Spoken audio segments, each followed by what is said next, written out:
Star Trek DS9 secretly tried to save Voyager during the Dominion War. When Star Trek Deep Space Nine and Star Trek Voyager aired concurrently in the late 1990s, the two series existed in the same continuity, yet followed very different trajectories.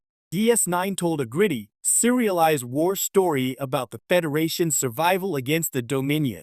Voyager, on the other hand, charted a more hopeful adventure of a stranded starship seeking a way home through uncharted space. On the surface, they couldn't have been more different, but beneath the layers of tone and distance, DS9 secretly tried to save Voyager from its own isolation, both narratively and spiritually, during the chaos of the Dominion War. While Voyager remained 70,000 light-years away in the Delta Quadrant, DS9 became the Federation's center of gravity. Yet, across storylines, character connections, and behind-the-scenes decisions, there were subtle ways in which Deep Space Nine worked to preserve the idea of Voyager, its crew, its mission, and even the Starfleet ideals it represented, while the Alpha Quadrant faced the darkest chapter in its history. Here's how DS9 secretly tried to keep Voyager alive, in spirit, in subtext, and in the long game of Star Trek storytelling. The Federation's idealism was Voyager's legacy, and DS9 protected it. At the height of the Dominion War, the Federation was being torn apart. Every episode of DS9 seemed to chip away at Starfleet's core principles. Diplomacy gave way to militarism, exploration was sidelined by defense, and moral compromise became the order of the day. From Section 31's shadowy manipulations to Sisko's morally great choices in the Pale Moonlight, the bright optimism of Gene Roddenberry's Starfleet seemed to be fading fast. But buried beneath that darkness, DS9 consistently reminded viewers, and its own characters, of what they were fighting for.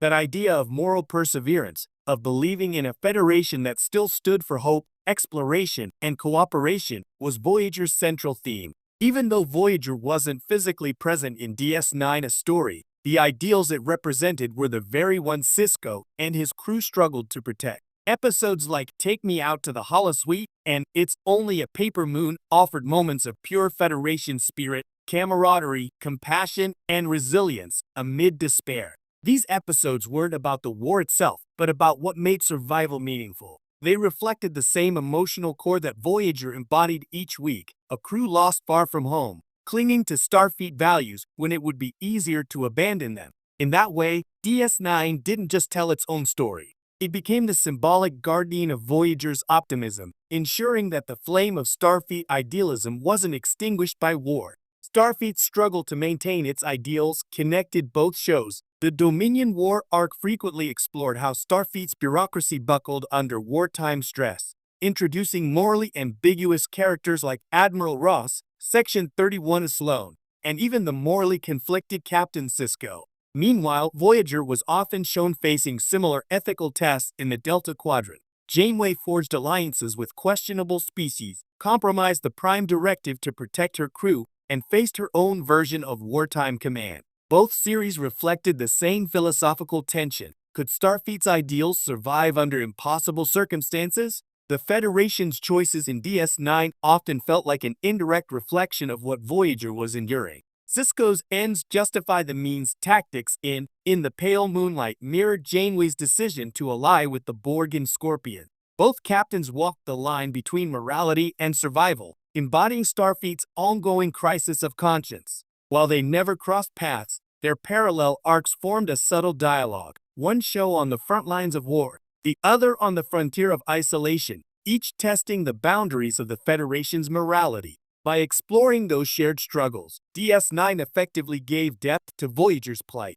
It showed that what Janeway faced in the Delta Quadrant wasn't unique. The entire Federation was enduring its own moral trial, a hidden connection through Starfleet intelligence. Though Voyager was lost in the Delta Quadrant, DS9 hinted that Starfleet intelligence and Starfleet command never gave up on the ship. During DS9's war years, scattered lines of dialogue and strategic briefings mention missing vessels, deep space probes, and long-range communications networks. While Voyager was rarely referenced directly, the Federation's desperate attempts to hold its borders suggested a constant awareness of its far-flung ships.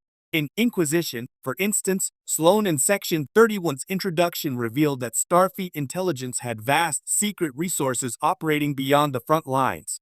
Given that Section 31 monitored threats across quadrants, it's plausible that they knew of or were searching for Voyager's last known coordinates. The Federation might have been too busy fighting the Dominion to mount a full-scale rescue, but DS9 hinted that the machinery of Starfleet, flawed though it was, never completely forgot its missing people.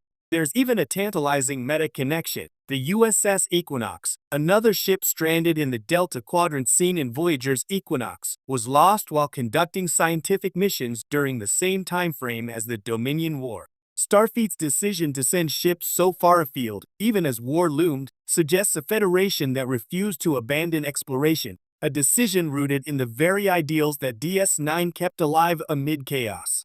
Shared faces, shared futures, the characters who bridged the gap. The most visible attempts to connect DS9 and Voyager came through their shared characters. Chief among them was Lieutenant Tuvok, whose backstory placed him aboard the USS Excelsior with Captain Sulu, a connection later referenced in DS9's Trials and Tribulations when the crew interacted with Sulu's era. But even more direct was the appearance of several actors crossing over between shows, suggesting deeper, unspoken links between Starfleet's scattered personnel. For example, DS9's Michael Eddington, a Starfleet officer turned Maquis rebel, was central to a political crisis that directly shaped Voyager's premise. The Maquis conflict with the Cardassians led to the creation of Chakotay's rebel ship, which Janeway pursued before being flung into the Delta Quadrant. In this way, DS9's storytelling, through Eddington's rebellion and the Federation's uneasy peace with Cardassia, laid the groundwork for Voyager's entire narrative. Without DS9's political turmoil, Voyager would never have existed as it did. And as DS9 chronicled the Maquis downfall and the Dominion's occupation of Cardassia, it gave tragic context to Chakotay and his crew's exile. They had no home to return to even if they found a way back. In that sense, DS9 didn't just build Voyager's world, it kept their story relevant, even from light years away. Hope amid war. Voyager's symbolism within DS9's darkness. While DS9's tone was often bleak, the series made room for spiritual and thematic light, particularly through characters like Captain Sisko, Kira Nerys, and Odo, each representing different dimensions of faith, redemption, and purpose. That hopeful undercurrent echoed Voyager's entire mission, a belief that no matter how far they were from home, the Federation's principles could still guide them. In DS9, Sisko's journey as the emissary to the prophets became a metaphor for trust in a higher calling, much like Janeway's unwavering faith in her crew and Starfleet values. Both shows ultimately affirmed that survival meant more than victory. It meant retaining one's soul.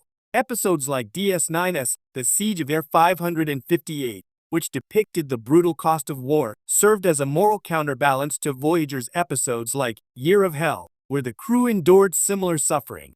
Each series reflected the same message in